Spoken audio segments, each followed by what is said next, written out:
the standard.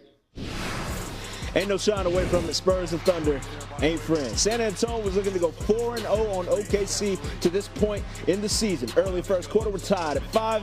Victor Wembanyama and Stephon Castle running a little two-man game. When Big Vic calls for it, just feed him up top. Spurs go up 7-5 with that. Under 3 minutes to go in the first. Shai Gilgeous-Alexander going to take it straight to the rack. Get that one to go, plus the foul. It was a one-point game after the made free throw. Now, under 30 seconds to go in the first frame, SGA, pull-up game strong, and the Thunder are up by 6. We move to the second.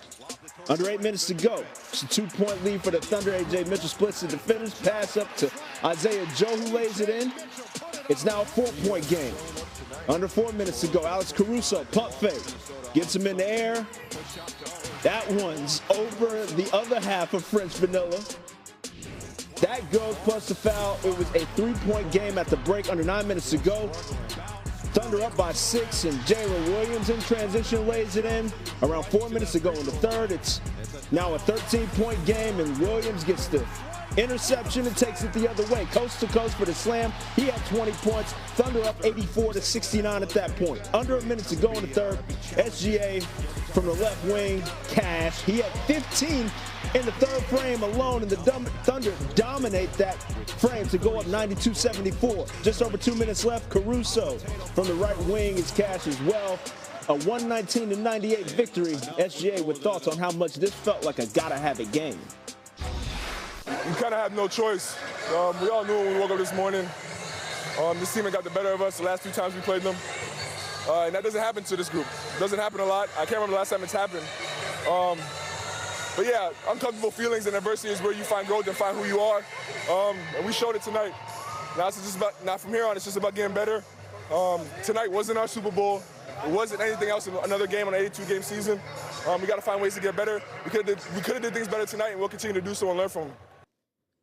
Give me all the cliches. The Spurs had been the Achilles heel for the defending champs this season, winning the first 3 matchups by over 12 points per tilt. That all changed Tuesday with the Thunder finding their way and cruising to a 21-point win.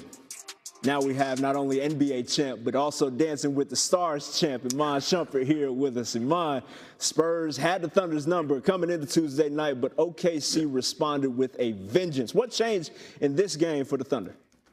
Well, I think the story for tonight's game was just what they did in the third quarter. I think OKC did a great job of, rolling with the punches. Neither team shot it presumably well from the three-point line, but I thought that when the third quarter came around, the OKC Thunder stayed within that dribble handoff series. They got bodies moving. They got people shifting side to side. When you have all those rotations, it leads to a bunch of closeouts, straight-line drives, and then you have SGA in there to make sure he gets to that bread and butter with those floaters, make sure he gets to those pull-ups, and then he shoots a ton of free throws. So anytime you could get him rolling and get him comfortable, especially when it could break out into the second half, I think you always got a great chance to win. But I watched this game knowing that OKC was going to get up for this game. To see them treat this game like a playoff game was good to see and exciting to see going into the second half of the season, and then anticipating the playoffs when these two teams finally get a chance to match up.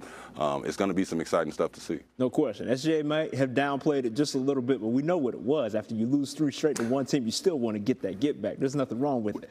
We know it ain't your Super Bowl, man, because the Bears is going to be in the Super Bowl. So let's not do that. Let's not do that. We're going to come back to that. In any case, hold tight. We got some more basketball to discuss for now. But more on that in just a moment. Now, Nuggets visiting the Pelicans. Was Jamal Murray back and better than ever? Second quarter, Peyton Watson takes it all the way there for the and one. He had 19 in the first half, tied for the most in any half in his career. Later in the quarter, Watson turns it over. Trey Murphy flushes it on the other end. Murphy had 22 points in the first half himself. It was a 5-point lead for New Orleans at the break. Third quarter now, Pelicans up 4. Derek Queen. The 360 finish for Murphy off the lob. One of Derek Queen's 5 assists, but a filthy finish from Murphy. Fast forward to the fourth, it's now a 4-point game, and Murray's going to try to take this thing over. Step back 3 from the top of the key is good. About 2 minutes to go in the game. We're tied at 112. Aaron Gordon loses the ball, but Murray scoops it up Floating game proper as the shot clock expires. He had 35 and 9 assists. Now 1 minute remaining. Murphy drives, gets the layup to go. That ties it at 114.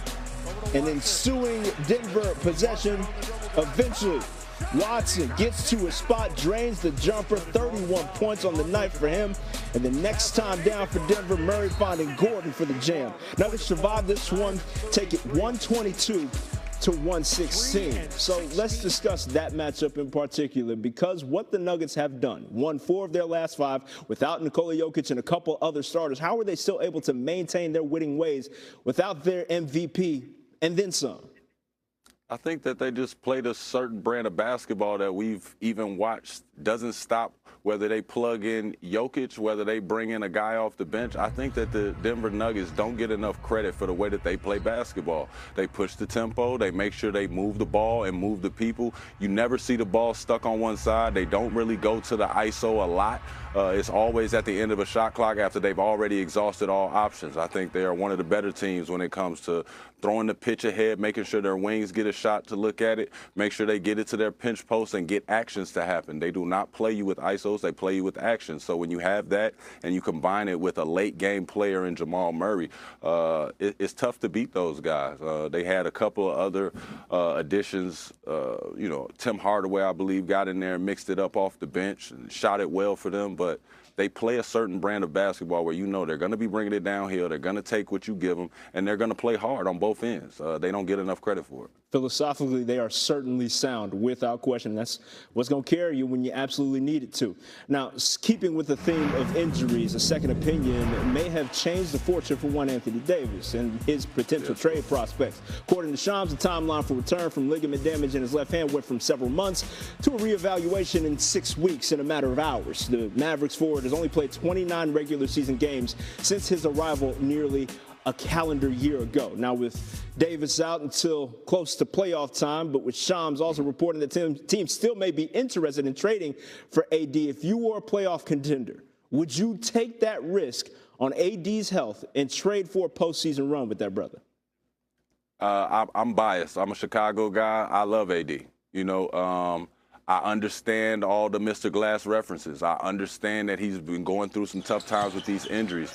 But when you're talking about bringing a guy like Anthony Davis, if the injuries make it a high risk, you also have to add on to the other side of the coin and say it's a very high reward. When you have a healthy Anthony Davis, you're talking about changing shots at the rim. You're talking about a guy that can play in the pick and roll. He can also pop and then go into an ISO. You're talking about a guy that can be 30 and 20 for you on any given night. So I do think that AD still has value. He just has to get healthy. I think it excites me, especially if I'm a GM. It excites me knowing that he's not getting surgery, that this could be a lesser injury and that he could get rolling, because this also gives him 6 weeks to carve out more work on his body, to make sure that his legs are right, to make sure his back is right, anything else is right. Just get yourself in shape, make sure that you're completely healthy and in the weight room, and then we'll give that hand some time. But I think that if Anthony Davis comes back healthy, there's nobody that can argue with me and say he can't help a ball club, especially if they're making a push in the playoffs. Oh, no doubt. Now, you said you're a Chicago guy. You plugged the Bears in the Super Bowl. Who are they beating in the Super Bowl, in mind? I care less. Bring them all on. I dig it, man. I want to beat them all. Come on now.